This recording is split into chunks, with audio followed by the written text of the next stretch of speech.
Hi friends, എല്ലാവർക്കും എൻ്റെ പുതിയൊരു വീഡിയോയിലേക്ക് സ്വാഗതമേ. പെട്ടെന്നുണ്ടാക്കാൻ പറ്റിയ തനി നാടൻ സ്റ്റൈലിലുള്ളൊരു മാങ്ങ അച്ചാറിൻ്റെ റെസിപ്പിയാണ് ഇന്ന് കാണിച്ചു തരുന്നത്. ഞാൻ ഇന്നിവിടെ ഇനി 3 മാങ്ങ എടുത്തിട്ടുണ്ട്. മൂവാണ്ടൻ മാങ്ങയാണ്. ഇതിപ്പോൾ ഫ്രിഡ്ജിൽ വെച്ചിരിക്കുന്നത്, അതാണ് ഇങ്ങനെ ഇരിക്കുന്നത്.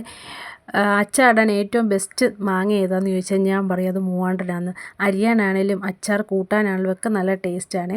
പഴുപ്പിച്ച് തിന്നുന്നതിനെക്കാട്ടും നല്ലത് ഇങ്ങനെ മാങ്ങ അച്ചാറൊക്കെ ഇട്ട് വെക്കാനായിട്ട് ഈ മൂവാണ്ടൻ മാങ്ങ ബെസ്റ്റാണ്. അപ്പം ഞാനത് നല്ല ചെറിയ പീസാക്കി അരിഞ്ഞെടുത്തിട്ടുണ്ട്. ഒത്തിരി വലിപ്പമൊന്നുമില്ല, ചെറിയ പീസാക്കി അരിഞ്ഞിട്ട് അതിലേക്ക് മഞ്ഞൾപ്പൊടി ഉപ്പും ചേർത്തൊന്ന് ഇളക്കി വെക്കുന്നുണ്ട്. അത് വേറൊന്നും കൊണ്ടല്ല, മാങ്ങ അച്ചാർ ചള്ളാവാണ്ടിരിക്കാനായിട്ടാണ് ഈ മഞ്ഞൾപ്പൊടി ചേർക്കുന്നത്. മഞ്ഞൾപ്പൊടി ചേർത്ത് വെക്കുകയാണെങ്കിൽ കുറേ നാളത്തേന് അച്ചാർ കേടാവാണ്ടിരിക്കും. ഇത് നമ്മൾ വീട്ടിലിടുന്ന അച്ചാർ കുറച്ച് ദിവസമൊക്കെ കഴിയുമ്പോൾ ഒരു പൂപ്പലൊക്കെ അടിക്കുമല്ലോ, അപ്പോൾ അതൊന്നും ഉണ്ടാവാതിരിക്കാനായിട്ടാണ് ഈ മഞ്ഞൾപ്പൊടി ചേർത്ത് 1 മണിക്കൂർ ഒന്ന് റെസ്റ്റ് ചെയ്യാൻ വെക്കുന്നുണ്ട്. പിന്നെ പ്രത്യേകം ശ്രദ്ധിക്കണം, ഒട്ടും വെള്ളമയം പാടില്ല കേട്ടോ. അത് വെള്ളമയം ഉണ്ടെങ്കിൽ അച്ചാർ വേഗം ചീത്തയാവുകയെ. പിന്നെ അതിനാവശ്യമായ ഇഞ്ചി വെളുത്തുള്ളി പേസ്റ്റൊക്കെ നല്ല ചെറിയ പീസായിട്ട് അരിഞ്ഞെടുത്തിട്ടുണ്ട്.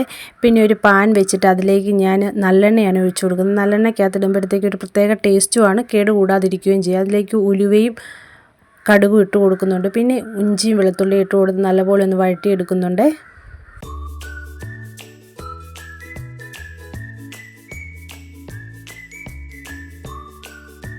ഞാനിവിടെ 2 പച്ചമുളക് എടുത്തിട്ടുള്ളത്. എന്നാന്ന് വെച്ചാൽ ഇത് എരിവുള്ള പച്ചമുളക് ഏതാണ്ട് 2 എണ്ണം ഇട്ടുന്നുള്ളത്.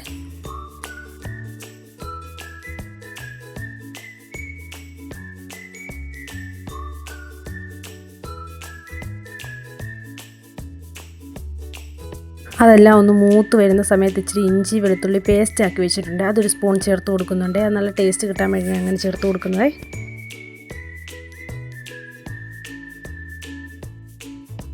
അതെല്ലാം മൂപ്പായതിന് ശേഷം നമുക്കതിലേക്ക് മുളക് പൊടി ചേർത്ത് കൊടുക്കാവേ. ഞാനിവിടെ കാശ്മീരി ചില്ലിയാണ് ചേർത്ത് കൊടുക്കുന്നത്.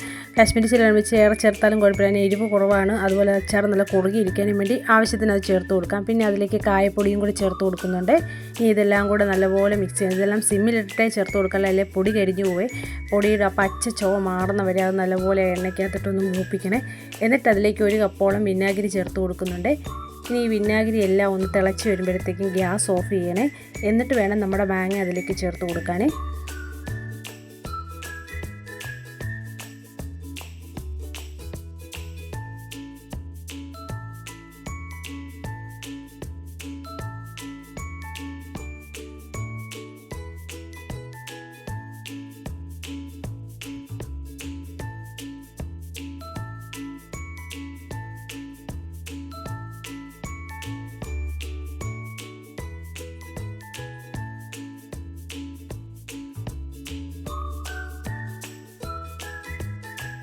ഇച്ചിരി ചാറ് വേണമെന്നുള്ളവർക്ക് ഇച്ചിരി തിളച്ച ചൂടുവെള്ളം ഒഴിച്ച് കൊടുക്കാവുന്നതാണ്. ഞങ്ങൾക്ക് അധികം ചാറ് വേണം, ഇങ്ങനെ കുറുകിയിരിക്കുന്നതാണ് ഇഷ്ടം. അതുകൊണ്ട് ഞാൻ വിനാഗിരി മാത്രമേ ചേർത്ത് കൊടുത്തുള്ളൂ. ചാറ് വേണമെന്നുള്ളവർക്ക് ഇച്ചിരി ചൂടുവെള്ളം ഒഴിച്ച് കൊടുത്ത് ചാറാക്കാവേ.